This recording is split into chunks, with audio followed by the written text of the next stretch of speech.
Welcome to an all-new episode of Her Playbook, a podcast highlighting inspiring women in the world of sport. My guest today is a gold medal winning wide receiver, the inaugural recipient of the Rosie Brown Minority Coaching Fellowship, and Giants offensive quality control coach Angela Baker. Thanks so much for taking the time today. Thank you. I'm glad to be here. I'm glad to have you. I mean, first of all, we got to talk about your journey. You were an athlete growing up. You played high school basketball, softball, but how did football find its way into your life?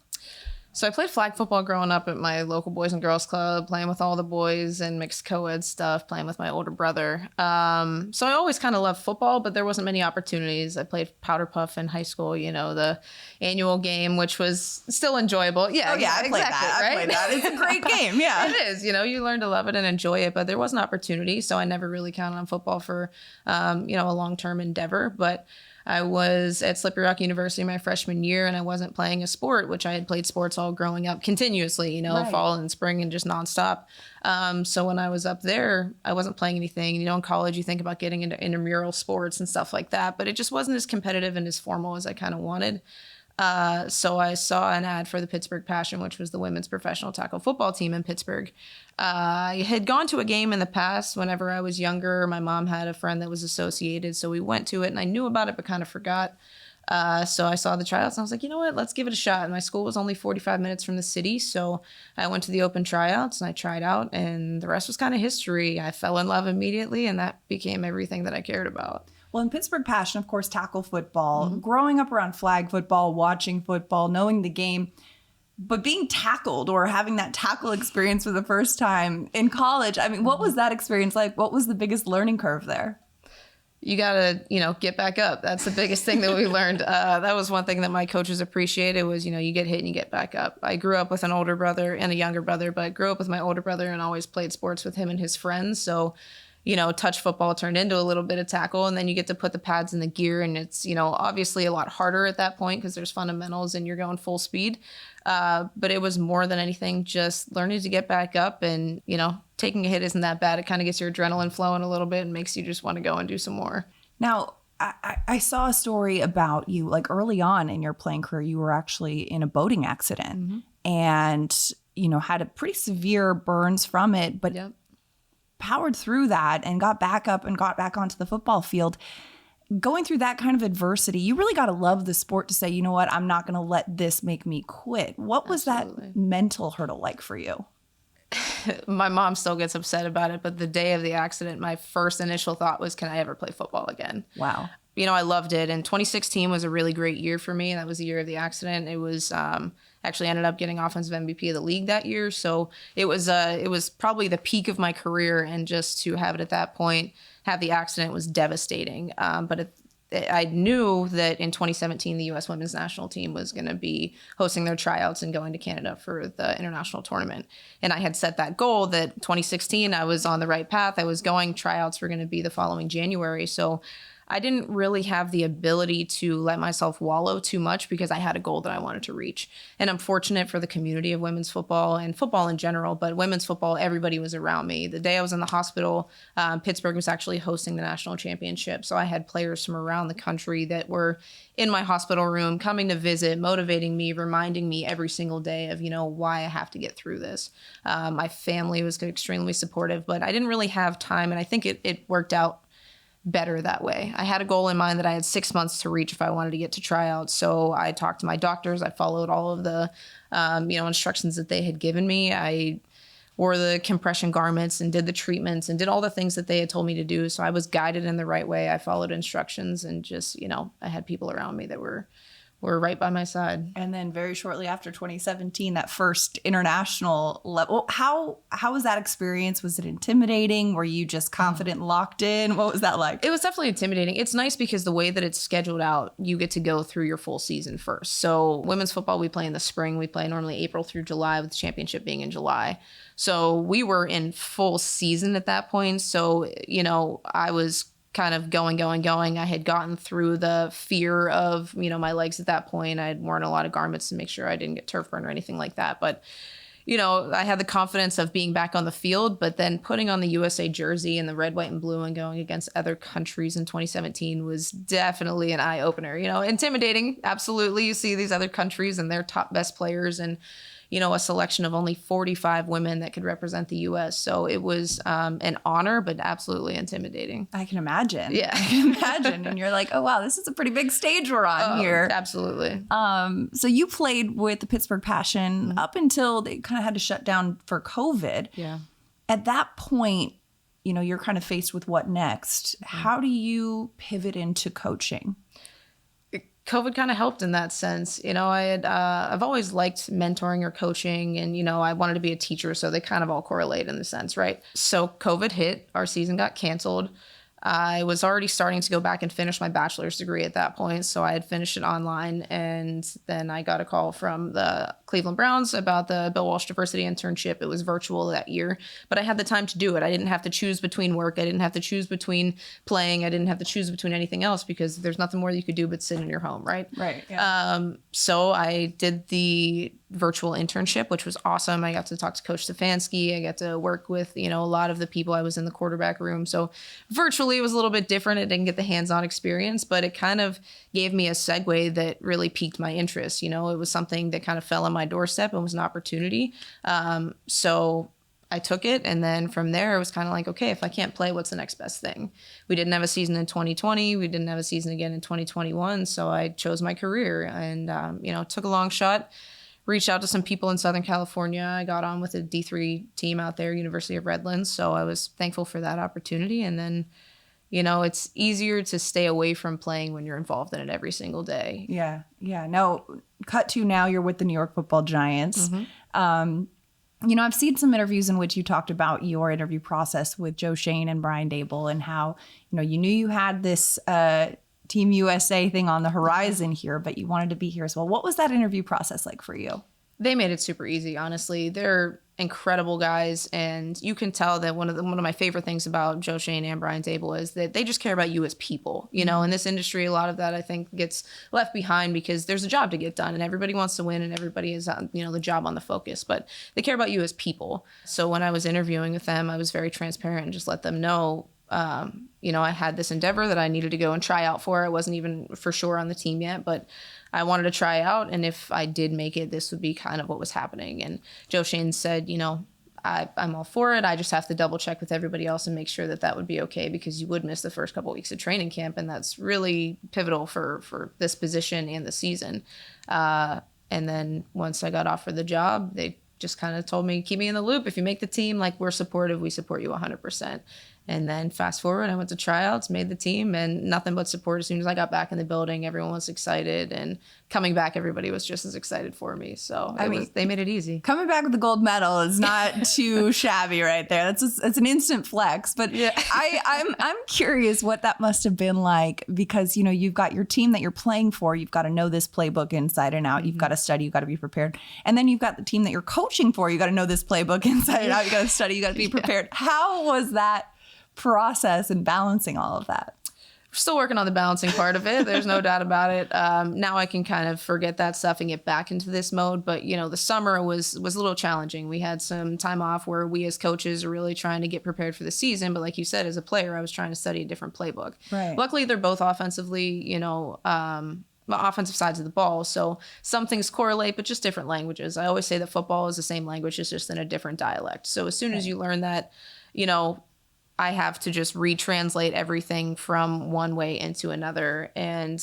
it was challenging trying to study. I was definitely on the field at training camp, mixing some stuff up, thinking about some of the concepts we have here that didn't necessarily relate. But, one of the things that Dave's always talks about is being smart, and you have to be able to transition your mind. And it's still challenging getting back into this playbook a little bit and trying to forget everything I, was just on the field doing a few weeks ago. But, work in progress. Right. So coming into this year, you're an offensive quality control coach. How would you describe what the day-to-day of that job entails for people who aren't as familiar? Yeah, I think that the offensive quality control position is actually really important. It's kind of the behind-the-scenes type thing. Breaking down a lot of film, opponent scouts, stuff like that is a big factor. But then really being able to do anything that the offensive side of the ball needs. For me, it's the offense. We have one on defense and special teams. But pretty much anything that needs done. So Coach Kafka needs something organized and done the way that he wants it. That's, something that he can throw on my plate. My day-to-day things, so I do our practice data input, and I do our completion data charts, so track what the quarterback's decisions are on the field, and keep all that information and data and put it into a spreadsheet for the quarterback coach and then the coordinators. Help with the practice data input afterwards. So anything we run at practice has to match up with the film that we use. So that way the coaches understand, exactly what they're supposed to be looking at. Sitting in on a lot of meetings, listening in on things. And then I'm fortunate for my position, I get to help out with the tight ends as well. So learning from Coach Bischoff while I'm in there, anytime that there's position meetings, I'm in those meetings with him and kind of getting to learn the position side of it as well. That's awesome. And how much or how valuable really is your playing experience in relating to these coaches and players? Because I think, a lot of women, I think, oh, it must be intimidating walking into this room. And, guys thinking, okay, what, in past years, what could a female have to offer the game, right? Absolutely.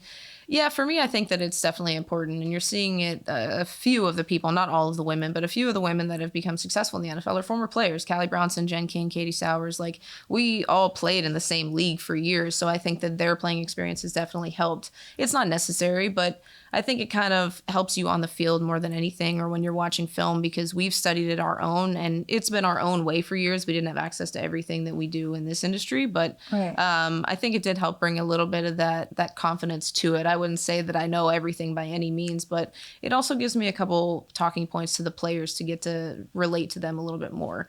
Hearing some of the players interested in the fact that I've played and kind of shocked by that, it brings a little bit different of conversation instead of thinking, oh, I've only studied in a book. Like, no, I've been on the field, I've been in your position, maybe not at the same exact level or in the same exact game, but I've been there, I've been a part of it. And I think that it translates in a lot of those conversations. Well, and also going through the injury hurdle that you've gone through, and players out here going through facing adversity in that regard. I've heard so many guys on this roster talking about just getting used to their body again, feeling comfortable again. And you having had that experience as well, it's got to translate pretty beneficially. Yeah, I think that I'm not quite as upfront about that as maybe I should be. And now that you bring that point, it's something I can relate to with these guys. Injuries are rough.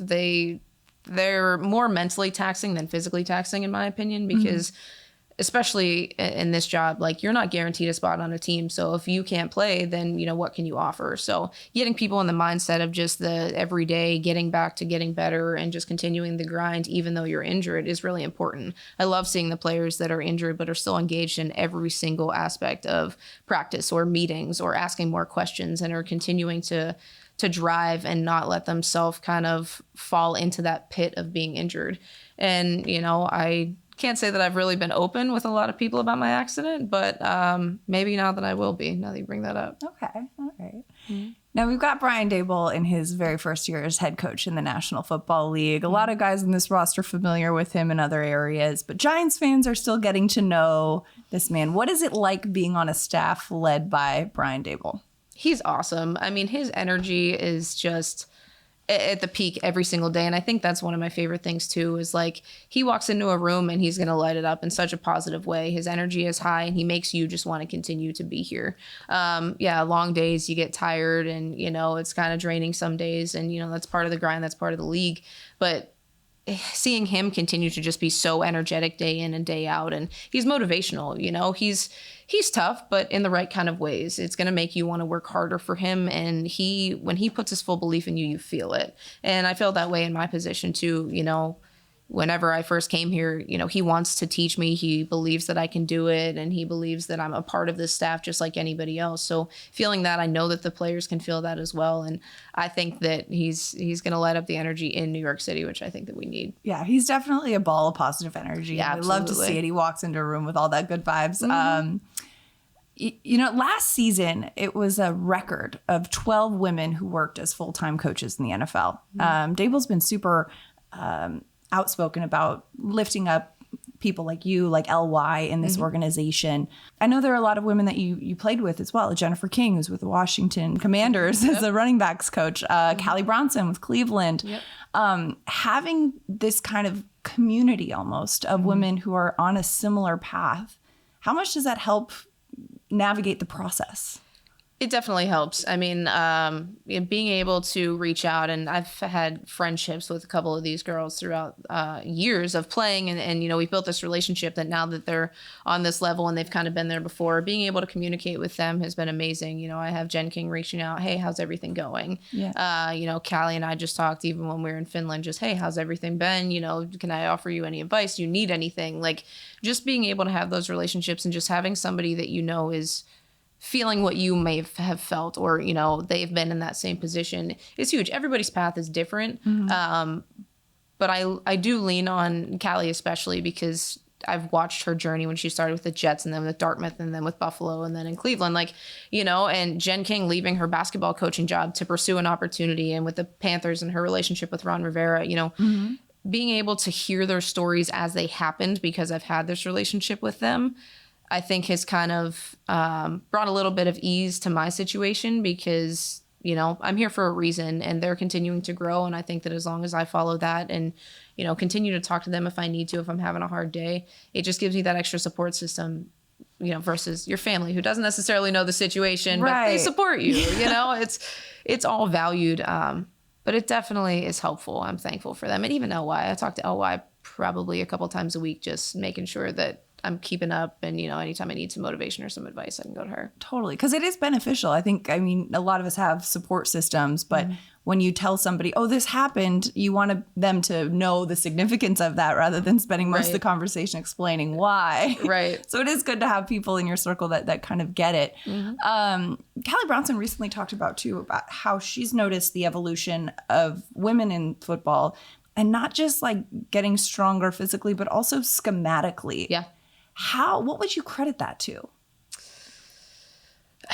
I mean, I think more interest. Like, football in general is spreading around the world, and American football at that. And I think that the more connections that are being made, I think is really just gaining more of an interest across the world. Like, Phoebe Schechter has gone and, helped with the Bills, and then has taken that over to Great Britain and is really push some of the scheme that she's learned on the girls. And you could tell whenever we played Great Britain. Right. Some of the people that are studying in colleges or here go back to Canada and the CFL and starting to teach. So the more people that I think internationally are coming to the States to study it and learn from these higher people, and they're really taking that back home, and it's just continuing to evolve. And the interest is going across the board. And, even the games that we're doing in Mexico City or London or all those other things is just bringing that interest everywhere.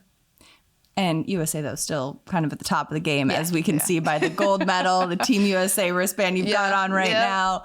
I need to know what it's like. What is the celebration like when you've just won gold in Finland this year? What can you share with the audience that the celebration is like? It's amazing just to be around the players that you had spent 2.5 weeks with, getting to that point, working and grinding, and you're together nonstop, and you get sick of each other to a point, but you just know that you're there for a purpose. Being able to celebrate that afterwards, and this year was different because in 2013, 2017, even 2010, USA won by a mile. They weren't challenged quite as much, but now that you're seeing the game continue to evolve, I mean, we were down 10-7 against Finland at halftime, and we pursued, or continued to persevere, and we ended up winning. Right. We were tied 14-14 with Great Britain and ended up coming out 42-14. It's a 4-quarter game, but being able to kind of struggle with your team together and build that was amazing. So afterwards, the celebration was huge. But I think one of my favorite things about it is we celebrated as a team, but women's football celebrated across the board. So Mexico, Great Britain, like all those other countries, we all got together and celebrated together. Nobody was upset that they lost. Nobody was upset that the USA won. It was all 8 countries came together to celebrate just another amazing tournament and the continued evolution of women's football. We had to be on a flight at 7 a.m. the next day, so we didn't really, get too crazy, but it was just pure happiness, honestly. Yeah.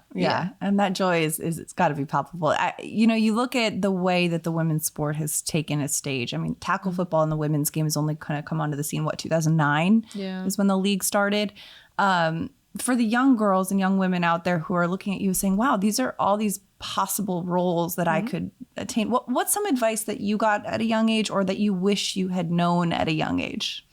I think you hear it all the time, but, break through the glass ceiling. I mean, there's consistently going to be doors that are closed, but somebody has to get through them. And I wouldn't be in the position I'm in now if other people wouldn't have done that. So if you can see it, you can be it. And I think that that's huge for girls and for women and for anybody in the world, frankly. But if you want to do it, you just have to figure out a way to make it happen. And I'm thankful for the leaders that I've had in front of me, and I hope that that continues. Angela Baker, thank you so much for taking the time with us today here on Her Playbook. Thank you very much.